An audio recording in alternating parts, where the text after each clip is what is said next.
começar por dizer que, sem grandes problemas, podemos falar em alma lusa, como será o caso, mas podemos dizer o espírito português, o gênio lusitano.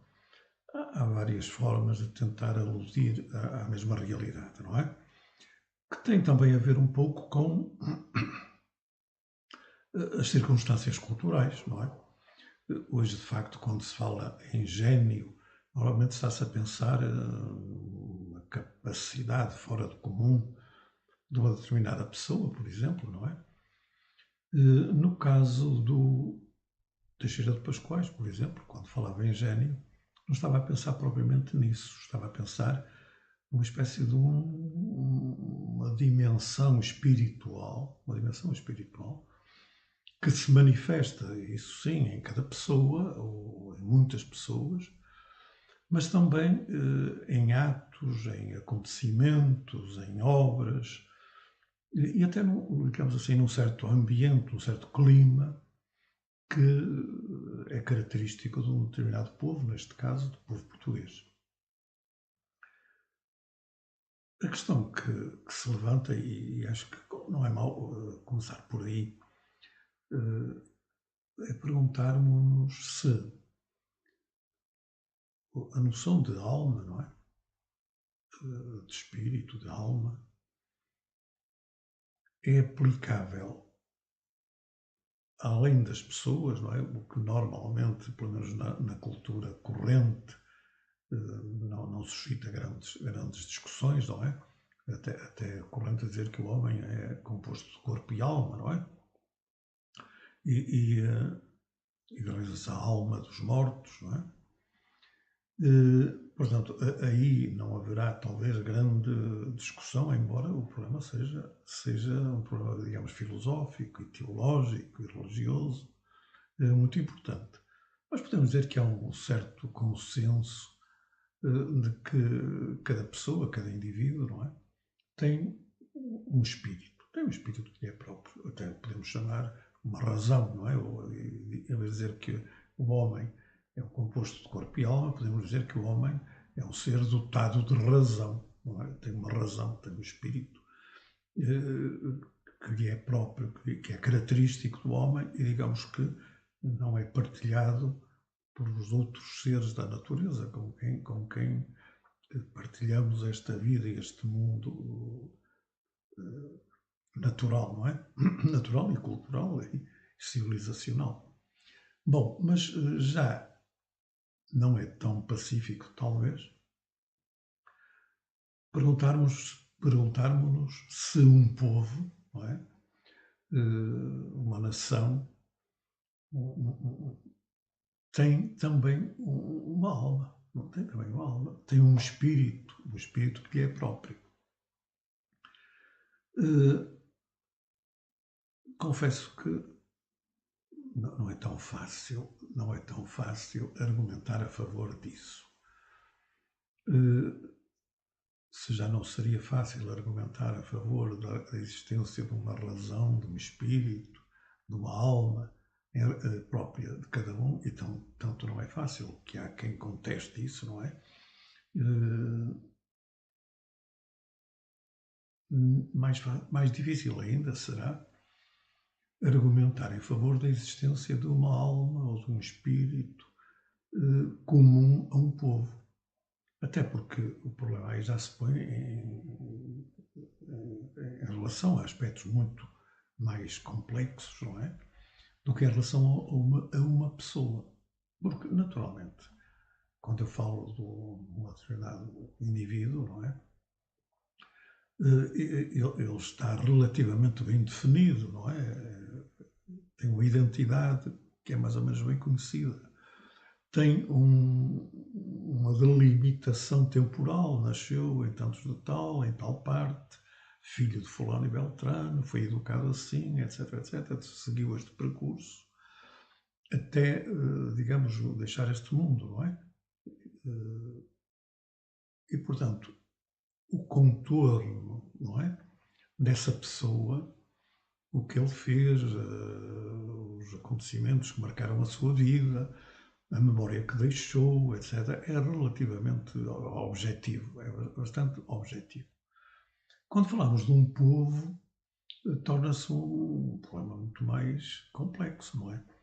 O que é o povo português, não é? Se eu quero falar da sua alma, dos lusos, na acessão de portugueses, não é? Quem são os portugueses? O que é que define ser português? Não?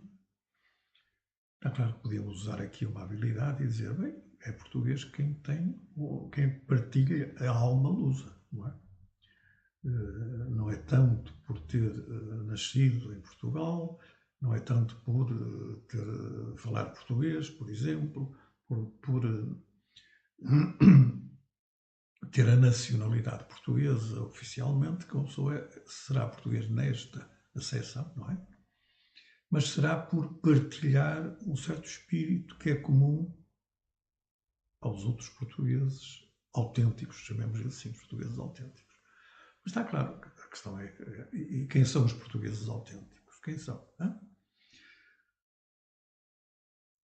Está claro que não é uma pura invenção essa de que há uma alma, um espírito, um gênio característico dos portugueses. Na minha convicção, e senão não o defenderia, não é? Na minha convicção, não se trata de uma simples metáfora, de uma imagem mais ou menos interessante, por analogia com cada pessoa que terá a sua alma, o seu espírito, a sua razão. Também podíamos dizer que analogicamente, por comparação, não é? Um povo, neste caso o povo português, também teria algo que é comum a todos, à sua história, aos seus feitos, às suas obras, que chamaríamos a sua alma, o seu espírito. A meu ver, isso pode defender-se perfeitamente, e é perfeitamente legítimo dizer isso, não é? Que num certo aspecto é possível definir certas características que são comuns às pessoas que integram o povo português, que assumem uma participação num viver comum, não é? E que, por atos, por obras, e até pela sua cotidianidade, pela sua vida comum, corrente, de dia a dia, mostram que são portugueses.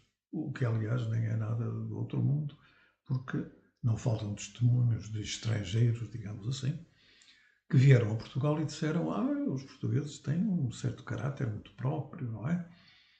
Seria interessantíssimo até lembrar alguns desses testemunhos, que uns casos são mais simpáticos, noutros menos antipáticos, mas que convergem na ideia de que de facto há um espírito comum aos portugueses, tem uma certa característica que lhes é comum. Mas a questão está em saber, mas isso é por mera, como é que é dizer, construção, no fim de contas social, não é? Social, porque no fim de contas os filhos aprendem com os pais, os irmãos, os primos, os amigos, os conviventes, os contemporâneos. As gerações sucessivas aprendem umas com as outras e, portanto, acabam por partilhar um património que não é deste nem daquele, mas que é transmitido, é reassumido, é revalorizado e, portanto, onde é possível encontrar uma determinada continuidade, não só entre as pessoas que vivem numa determinada altura, numa determinada época, mas também entre pessoas que viveram em séculos muito diferentes, em circunstâncias muito diferentes, e que, digamos, de alguma maneira partilham, participam desse espírito comum. No entanto, a meu ver, esta forma de ver o problema, sendo legítima, tendo de facto importância também, não é? Não é talvez o mais decisivo. O mais decisivo é que, de facto, há, a meu ver, não é? O que nós podemos chamar uma alma, um espírito, um gênio luso português. português.